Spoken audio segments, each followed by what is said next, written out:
Alright, hey there guys, Edward Gus here, aka JediBro95, coming at you guys with another NBA discussion video. As promised in my last video, this discussion video is going to be talking about why I don't like the idea of redrafting players that later on down the road. So basically by that is like, have you ever seen these articles on Bleacher Report where it's like redrafting the 2014 NBA draft or the 2011 draft or those types of fucking nonsense articles that really and truly speaking I don't ever agree with because majority of the time, well, basically the meat of this video is going to be talking about why that's a terrible idea, but majority of the time the players in question that get drafted before these players that pan out better than the top picks, majority of the time weren't supposed to be touted that highly. Let's take it for example, year like say 2015, 2014. Now the 2014 draft was anticipated to be the generational draft. It was supposed to be one of the greatest draft classes the NBA has seen in like 11 years since LeBron's drafted 2003 with Wade, Bosh, Melo, Darko Milicic, those guys. But however, when you actually look at the top top picks in that draft, I mean, we're talking about guys like Andrew Wiggins, Jabari Parker, Joel Embiid, Marcus Smart, Dante Exum, these guys that were touted to be like game changers for franchises, and only one of these players has turned out to be a game changer for their franchise that they were drafted by, meaning Joel Embiid. Andrew Wiggins has turned out to be the biggest bust I have ever seen in my life since Kwame Brown. Jabari Parker, even though I wouldn't consider him technically a bust because I feel like being a bust is a completely different conversation in and of itself, but to me, like, in short, a bust to me is somebody who just doesn't live up to the expectations they were given. Even though, like, yeah, sure, injuries could play a part, but I honestly do believe that Jabari Parker was really hampered with injuries, as almost immediately into his career he was suffering ACL and MCL injuries, and then, no joke, when he would come back from his injury, he would be gone within, like, another month or so because that's just the nature of what happens with guys who get MCL injuries. They're just never the same. Same with Achilles injuries, but that's a conversation for another video. So, even if you want to say Jabari Parker is a bust for that specific reason, I could agree with you on that. But also, I don't think it's very fair to say that about Jabari Parker. But nevertheless, moving on, let's also talk about Marcus Smart, a guy who was actually hyped up to be the next Derrick Rose. I don't know if anybody really remembers that, but I heard a lot of reports at the time and a lot of people saying that Marcus Smart could be the next Derrick Rose. He's going to be a franchise player for the Boston Celtics. He's going to be this great player, and now granted, he is a very good player. Don't get me wrong. I wouldn't mind having Marcus Smart as my starting shooting guard, but Marcus Smart has definitely fallen way below those expectations, and I would even argue that Marcus Smart could actually be a bust that nobody really talks about. But that's another conversation for another video. And then we have Joel Embiid, who was arguably the best player, well, the second best player in this draft class. Nikola Jokic, who was also drafted in the same draft class, was a second round pick from Serbia, who didn't make his NBA debut for another couple of years. Which, it's kind of weird when you stop to think that Nikola Jokic was a second round pick, and yet he is now better than Andrew Wiggins, Jabari Parker, Dante Exum, Marcus Smart. These players that everybody said that were going to be great players. Jokic is now better than, and so people go back and sit there and say, "Oh, why wasn't Jokic the top pick over in the 2014 NBA, the 2014 NBA draft?" My bad. And it's like, guys, like, please, you got to remember, Jokic was honestly, he was a very potent offensive big, but nobody really thought he was going to translate to the pros. Also, defensively, he was really suspect at the time. And honestly, the weight that he was carrying around, a lot of people thought he couldn't be able to stay on the court because he was overweight. And to his credit, he has, found ways to stay on the court, and he has slimmed down, and he has become the best center in the NBA. But at the time, nobody thought that. So you can't use hindsight in re-ranking players through drafts. Same could be said about guys like Kawhi Leonard. This is the one that really irritates me because going back into the 2011 draft, Kyrie Irving was selected with the first overall pick. And then I can't remember who else was drafted. I know Draymond Green was in that draft, Jimmy Butler was in that draft, Klay Thompson, Tristan Thompson. These guys were all in that draft specifically. I can't remember the exact order. I think Tristan was fourth, and then like Butler was the 30th pick, and then Clay was like the 11th, give or take, somewhere in that range. I don't fucking remember.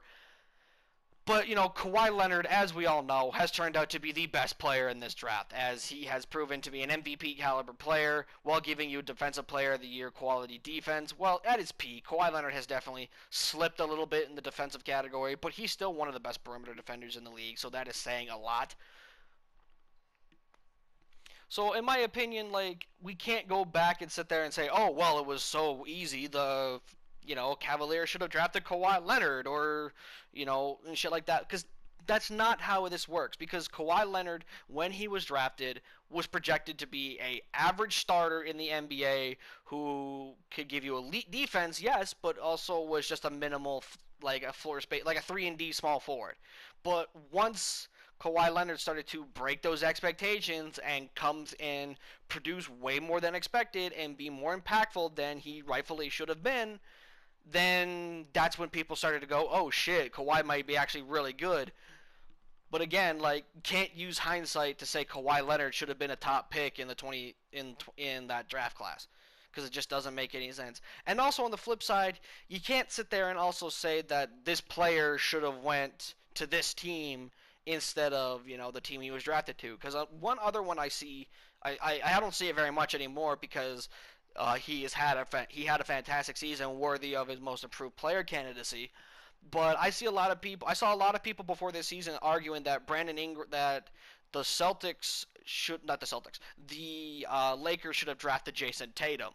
Now this one confuses me because the Lakers did not need Jason Tatum because they had Brandon Ingram. And if you want to sit there and say that they should have played Jason Tatum at the power forward spot, well, they already had Julius Randle, two young forwards that was projected to be their forward core of the future.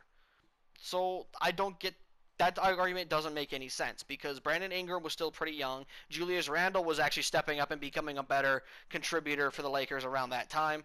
And granted, he didn't truly break out until he went to New Orleans after 2017, or was it 2017 free agency? Yes. But even then, like, still, hindsight is 2020, gentlemen, and you cannot use hindsight when it comes to ranking players or when it comes to debating who should have went higher in draft classes or who should have went to which team, because it completely just undermines and forgets that everything that was going on in the moment and the specific players in question that were ultimately proving to be much better players and were much more ready players at that time. So that is going to be it for this video, guys. That is basically all I wanted to talk about, was just why I don't like this idea of redrafting players and re-ranking players based on how they are now, because this is complete. Because at the time, again, the picks were more than likely justified. Let me actually give one more example. The most famous one that I could think of was 2007. It was Kevin Durant's draft. He went second overall, and Greg Oden went first. And then people started saying, after Greg Oden started to get injured a lot and shit like that, it would have been like, well, the Blazers should have just drafted Kevin Durant. Well, the Blazers didn't need Kevin Durant because they had LaMarcus Aldridge, and they also had they had Brandon Roy, who was a ball-handling scorer at the time. So adding Kevin Durant on top of that, who was another dynamite ball-handling scorer, is going to stifle the development and progression of Kevin Durant. So they needed a center to fill out the hole in the middle that they needed, because Greg Oden was supposed to be an athletic big that could give you great rebounding, was a great pick and roll player, and could potentially create his own shot in the paint. And so that's why Greg Oden went first. The same thing could be said about Stephen Curry in 2000 I swear I get these drafts wrong. I think it was either 2008 or 2009 when Steph Curry was drafted. When Blake Griffin went first overall, and then everybody now sits there and says, oh, well, the Clippers should have just drafted Blake Griffin first. Now, I could understand that situation because, Blake Griffin, because the Clippers just needed anything at that point. But also the thing is that Blake Griffin was a big dude, and back in those days, back in the early to late 2000s, even before then, guards were not preferred over big men in that time frame, which is why you saw guys like Blake Griffin get drafted first overall, or like say Michael Kidd-Gilchrist getting drafted with the second overall pick in 2012 in the 2012 draft, or Enes Kanter getting the third overall selection in 2011. Let us never forget that. Um, or Yao Ming getting drafted first overall in 2002. Now, granted, he was a clear-cut pick, but one of the bigger reasons that he was drafted was because of his size. You cannot teach height in the NBA. You can teach skill. You can develop players into being great decision makers or finishers or shooters in the NBA, but you cannot teach physical stature. And that's one of the reasons I feel Blake Griffin and Greg Oden also went over Curry and KD. Even though the two of them turned out to be much better players than those two ever could be, the fact is that they were pretty tall and they were pretty lengthy. So at that time, people were drafting big players. But that is now it's gonna be the end of this video, guys. I hope you guys did enjoy this NBA discussion video.